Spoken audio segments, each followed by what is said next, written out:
গ্রামের বাড়িতে এসে নিজেদের গাছ থেকে ডুমুর নিয়ে রান্না হবে আজকে।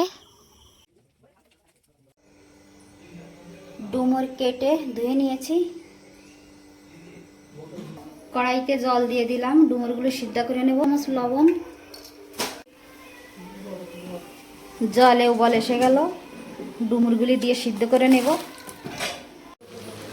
ডুমুর সিদ্ধ হয়ে গেছে, নামিয়ে নেব। ডুমুরে জল ঝরার জন্য রেখে দিলাম, কড়াইতে তেল দিয়ে দিলাম। ডুমুর রান্নার জন্য এখানে নিয়েছি চিংড়ি মাছ আর কাঁকড়া মাছ। মাছগুলো হলুদ লবণ লাগিয়ে নিয়েছি, ভেজে নেব। সবজিতে একবারই তড়কা লাগিয়ে দেব।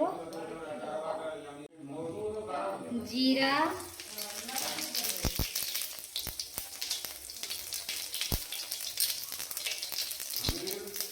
চুল তেলের উপরেই দিয়ে দিলাম।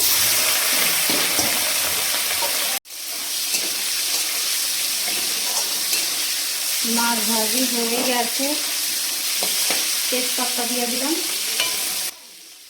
এখন ডুমুর দিয়ে দেব।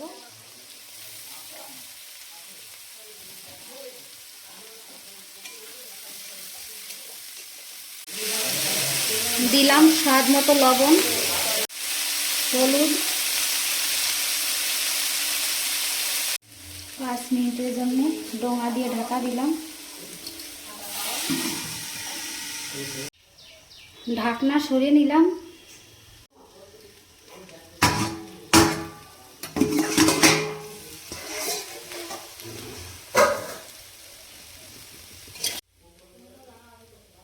লঙ্কা বাটা দিয়ে দিলাম। ডুমুরের কালারটা এত সুন্দর লাগছে কি বলবো। হাফ কাটরি জল দিয়ে দিলাম। ডুমুর ভাজি হয়ে গেছে, ঘন্ট দিয়ে তৈরি করে নেব ডুমুরের ঘন্ট। ডুমুর ভাজি তৈরি হয়ে গেছে। এখন একটি বাটিতে 2 চামচ চাউলের গুঁড়ো জলের সঙ্গে মিলিয়ে নিয়েছি। এখানে গরম মশলা, জিরে বাটার সঙ্গে মিলিয়ে নেব। মিলিয়ে দেব ডুমুরের সঙ্গে গোল চাউলের গুঁড়োর ঘোল। রেসিপিটা দেখতে যেমন সুন্দর, খেতে তেমনই টেস্টি। কি বলবো, না খেলে বুঝতে পারবেন না। চিংড়ি মাছ দিয়ে কাঁকড়া ডুমুরি ঘন্ট তৈরি। প্লেটে মাছ ভেজে রেখেছিলাম, ওই প্লেটে ঘন্ট নামিয়ে দিলাম।